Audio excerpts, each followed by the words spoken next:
నేటి మన జీవన విధాన చారిత్రక సత్యాలు.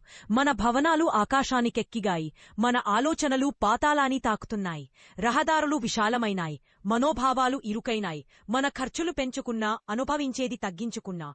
వస్తువుల కొనడం పెరిగింది, ఆ వస్తువుల నుండి పొందే ఆనందం తరిగింది.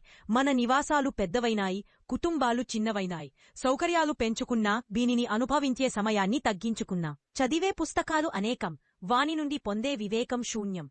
విషయ పరిజ్ఞానం ఎక్కువ, ఉపయోగించుకొనేదిది తక్కువ. నిపుణులనేకులు, సమస్యల పరిష్కరించలేని అసమర్థులు. మందులనేకం, ఆరోగ్యం స్వల్పం. వస్తుసంపద పెంచుకున్నా, వ్యక్తిత్వ విలువలు పోగొట్టుకున్నా. అతి తక్కువగా ప్రేమినందిస్తా, బ్రతుకుట మరచిపోయా. జీవితాన్ని పొడిగించుకొనగలిగా, జీవిత విలువలు తగ్గించుకున్నా. చంద్రమండలాన్ని చేరా, తిరిగి రాగలిగా. నిర్భయంగా రహదారిని దాటలేకపోతున్నా.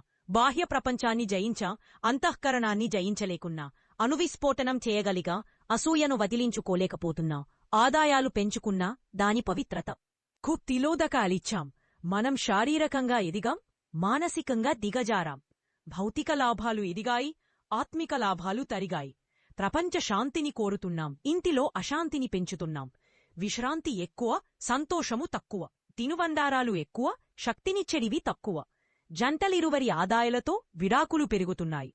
భోగాలాలస గృహలతో బీటలు వారాయి కుటుంబ బంధాలు.